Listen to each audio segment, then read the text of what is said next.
अगर आपने भी ग्रेजुएशन की हुई है और आप भी बैंक के अंदर जॉब करना चाहते हैं तो कैंडिडेट्स आज के इस वीडियो में हम आपके लिए एक ऐसी ही अपॉर्चुनिटी लेकर आ चुके हैं जो कि रिलीज हुई है institute of banking personal selection की तरफ से, जो कि रहेगी ऑफिसर की पोस्ट। ठीक है, तो ये जो नोटिफिकेशन है इनकी तरफ से रिलीज कर दिया गया है, जिसके अंतर्गत बहुत वैकेंसीज आपके लिए आई हुई है। नंबर ऑफ वैकेंसीज काफी अच्छी खासी रहने वाली है और एलिजिबिलिटी या एजुकेशनल क्वालिफिकेशन सिर्फ बैचलर इसके लिए मांगी गई है। तो अगर आपने भी ग्रेजुएशन की हुई है तो आप इस पोस्ट के लिए अप्लाई कर सकते हैं।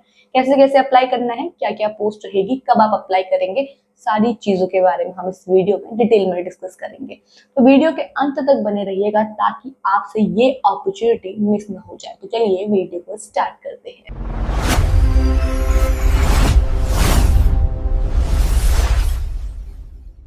तो ये रहा आपकी स्क्रीन पे institute of banking personal selection की तरफ से रिलीज किया गया ये नोटिफिकेशन। एक्चुअली ये जो नोटिफिकेशन है, ये जो आपका सिलेक्शन बोर्ड है, इसके अंतर्गत बहुत सारे बैंक इसमें पार्टिसिपेट करने वाले। ठीक है, बहुत सारे बैंक जो है वो पार्टिसिपेट करेंगे और उन्हीं बैंक के अंतर्गत आपको यहाँ पे सिलेक्शन मिलेगा, यानी जॉब मिलेगी। तो चलिए स्टेप बाय स्टेप सारी चीजें कवर करते हैं। सबसे पहले बात करेंगे पोस्ट क्या रहेगी। जैसे कि मैंने आपको कहा ऑफिसर्स की पोस्ट रहने वाली, तो ऑफिसर्स की क्या पोस्ट रहेगी। तो यहाँ पे जो रिक्रूटमेंट रिलीज की गई है, ठीक है, सीआरपी यानी कॉमन रिक्रूटमेंट प्रोसेस रिलीज की गई है। Recruitment of probationary officer management trainee, या तो आप इसको प्रोबेशनरी ऑफिसर के दी गई है या फिर मैनेजमेंट ट्रेनी दी गई है। इन पार्टिसिपेटिंग बैंक्स, जो भी बैंक इसके अंतर्गत पार्टिसिपेट कर रहे हैं उनमें प्रोबेशनरी ऑफिसर और मैनेजमेंट ट्रेनी के लिए जॉब रहने वाली है। वेबसाइट आपकी ये रहेगी आईबीपीएस की, यानी institute of banking personal selection की, जिसके अंतर्गत आप यहाँ पे फॉर्म वगैरह फिल करेंगे। तो ये आपकी पोस्ट रहने वाली है। अब बाकी चीजों के बारे में बात करते हैं। सबसे पहले बात करते हैं कि कब आप फॉर्म फिल करेंगे, कब लास्ट डेट रहेगी। सारी इंपॉर्टेंट पॉइंट्स जो हैं, यानी जो इंपॉर्टेंट डेट्स हैं, उनको हम कवर करते हुए चलते हैं आगे। सबसे पहली बात कि विंडो ओपन हो चुकी है। आप इसके लिए 1 जुलाई से फॉर्म फिलिंग आप स्टार्ट करवा दी है, तो आप अप्लाई कर सकते हैं। 21 जुलाई जो है वो लास्ट डेट रहने वाली है फॉर्म फिल करने की, तो इस दौरान आप इसके लिए अप्लाई कर सकते हैं। उसके बाद यहाँ पे आईबीपीएस की तरफ से आपके लिए करेक्शन विंडो भी ओपन की जाएगी, जो कि की जाएगी जैसे ही आपकी जो फॉर्म फिलिंग है वो क्लोज हो जाएगी, उसके 2 दिन बाद आपकी करेक्शन विंडो यहाँ पे ओपन कर दी जाएगी, जिसमें आप अपनी जो गलतियां हैं वो सुधार सकते हैं। अब बात करते हैं सिलेक्शन प्रोसेस की। तो देखिए इसके लिए आपका प्री भी होना है, मेंस भी होना है, इंटरव्यू भी होना है। ठीक है, तो यहाँ पे सिलेक्शन प्रोसेस थोड़ा सा आपका लंबा रहेगा क्योंकि ये एक ऑफिसर की पोस्ट है। तो यहाँ पे पहले प्री जो होगा उसके लिए कहा गया है, अभी मंथ दिया गया है कि अगस्त के मंथ में आपका प्री करवा दिया जाएगा। ठीक है, और उसके बाद आपका जो रिजल्ट है वो सितंबर में रिलीज हो जाएगा प्री का। मेंस जो है वो अक्टूबर में करा के नवंबर में रिजल्ट रिलीज किया जाएगा, एंड जो इंटरव्यू है वो नवंबर दिसंबर में करवाया जाएगा, ये कहा गया है। जनवरी 2027 में आपका यहाँ पे अलॉटमेंट हो जाएगा इस पोस्ट के लिए। ये प्रॉपर अभी मंथ दिए गए हैं, डेट रिलीज नहीं हुई है। जब डेट रिलीज होगी तो वो भी हम आपके साथ डिस्कस करेंगे। तो फिलहाल ये आपका पूरा प्रोसीजर रहने वाला और इम्पोर्टेंट डेट्स रहने वाली है। अब बाकी चीजों के बारे में बात करते हैं कि एलिजिबिलिटी क्या रहेगी, अगर बैचलर है, एज क्राइटेरिया क्या है। ठीक है, सिलेक्शन प्रोसेस तो मैंने आपको बता ही दिया। प्री का हम पैटर्न समझेंगे, मेंस का हम पैटर्न समझेंगे, इंटरव्यू वगैरह सब कुछ। अब देखिए सबसे पहले बात पार्टिसिपेटिंग बैंक्स वहां पे कहा गया है, तो कितने बैंक पार्टिसिपेट कर रहे हैं ये है वो लिस्ट। तो अगर इनके अंतर्गत आप सिलेक्शन चाहते हैं तो आप इसके लिए अप्लाई कर सकते हैं। ये बैंक जो है जो जो भी यहाँ पे दिए गए हैं ये इसके अंतर्गत पार्टिसिपेट करने वाले हैं। अब बात करेंगे स्केल ऑफ पे की। तो स्केल ऑफ पे आपका रहेगा 48,480 से। ठीक है, 48,480 से आपका पे स्केल स्टार्ट हो जाता है। ये आपका बेसिक पे रहेगा एंड सैलरी आपकी वेरी करती है 85,920 के तक। ठीक है, ये आपके पूरा यहाँ पे सैलरी रहने वाली है प्रोबेशनरी ऑफिसर मैनेजमेंट ट्रेनिंग्स के लिए। एलिजिबिलिटी क्राइटेरिया वगैरह जो दिया हुआ है उसको डिस्कस करते हैं। सबसे पहले बात करेंगे age criteria. Minimum 20 years and maximum 30 years, ये आपका एज क्राइटेरिया रहेगा। उसके बाद अगर आप रिजर्व कैटेगरी से बिलोंग करते हैं, इन कैटेगरी से बिलोंग करते हैं, तो आप यहाँ पे एज रिलैक्सेशन का यूज कर सकते हैं। ठीक है, और यहाँ पे एज रिलैक्सेशन के लिए कुछ इंपॉर्टेंट इंस्ट्रक्शंस दिए हुए हैं कैंडिडेट्स, वो आप पढ़ लीजिएगा यहाँ पे। अगर आप रिजर्व कैटेगरी से बिलोंग करते हैं, अगर आप पीडब्ल्यूबीडी से बिलोंग करते हैं तो उसके लिए भी यहाँ पे कुछ इंपॉर्टेंट पॉइंट्स आपके लिए दिए हुए हैं। तो इन गाइडलाइंस को फॉलो करना आपके लिए बेहद जरूरी है। और आप पढ़ भी लें ताकि आपको समझ में आए कि आपके लिए कैसे कैसे इसके लिए अप्लाई करना वो डिसाइड किया गया है। एजुकेशनल क्वालिफिकेशन में बता चुकी हूँ, बैचलर डिग्री यहाँ पे यानी ग्रेजुएशन आपसे मांगा गया है और आपके पास वैलिड सर्टिफिकेट डिग्री वगैरह होनी चाहिए इसके लिए। तो एजुकेशनल क्वालिफिकेशन आपकी रहेगी बैचलर, ठीक है। और परसेंटेज का कैलकुलेशन ये दिया गया है, ये भी आप यहाँ पे ध्यान में रखें कि जो परसेंटेज का कैलकुलेशन रहेगा वो कैसा रहेगा यहाँ पे। और यहाँ पे बैचलर के लिए ये ध्यान में रखें आपकी 60% ही यहाँ पे रहने वाली है, ठीक है। हाँ 60% आप मान के चलिए कि यहाँ पे अभी मेंशन तो नहीं की गई है बट एग्जाम्पल दिया गया है यहाँ पे। और 60% का, हाँ 60% का नहीं है, सिर्फ ये कहा गया है कि बैचलर आपका कंप्लीट होना चाहिए। ये आपका एग्जाम्पल है कैलकुलेशन करने का परसेंटेज का, तो वो यहाँ पे दिया हुआ है जिस तरीके से आपकी कैलकुलेट होगी। अब बात करते हैं एग्जाम फीस की। तो एग्जाम फीस रहेगी for unreserved category is 850 and for reserved category is 175, ठीक है।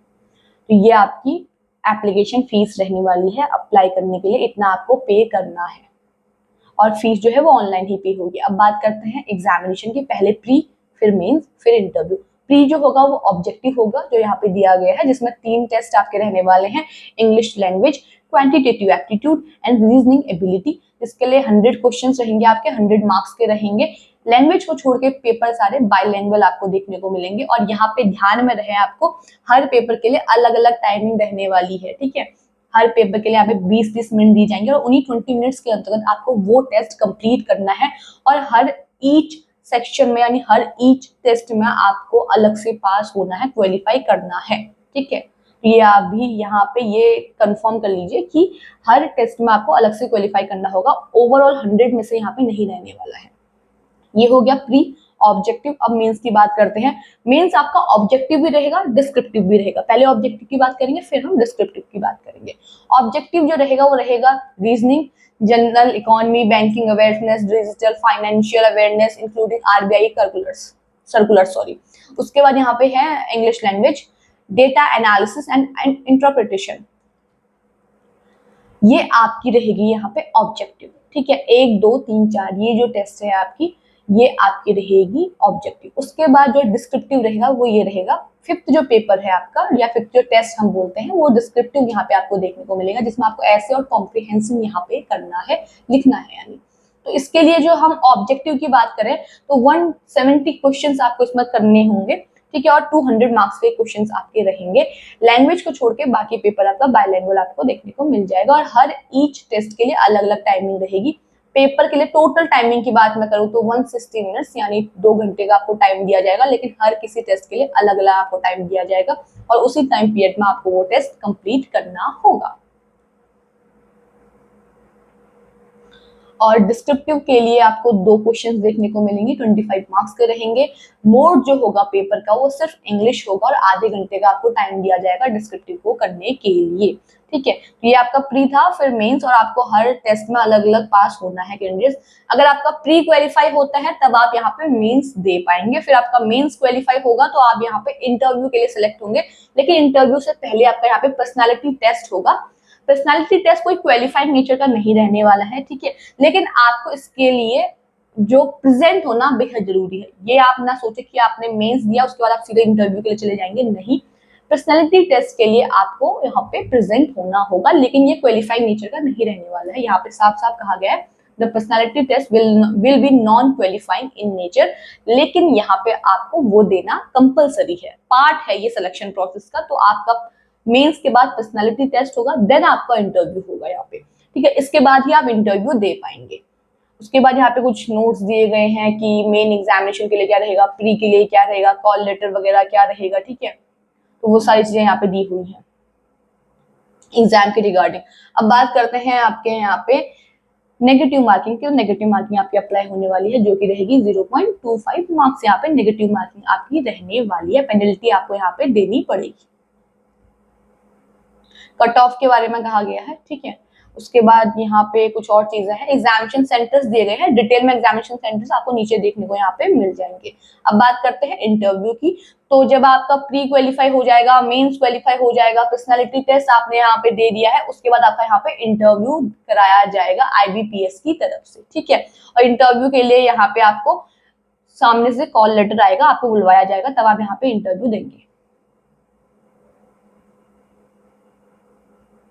और इंटरव्यू जो है वो सिलेक्टेड सेंटर्स में होगा, और उसके लिए क्या टाइम रहेगा, क्या वेन्यू रहेगा, क्या एड्रेस रहेगा, सारी चीजें जो है वो आपको कॉल लेटर में अलग से बाद में देखने को मिलेगी IBPS की तरफ से। इंटरव्यू का अगर हम टोटल बात करें मार्क्स की, तो 100 मार्क्स का रहने वाला है।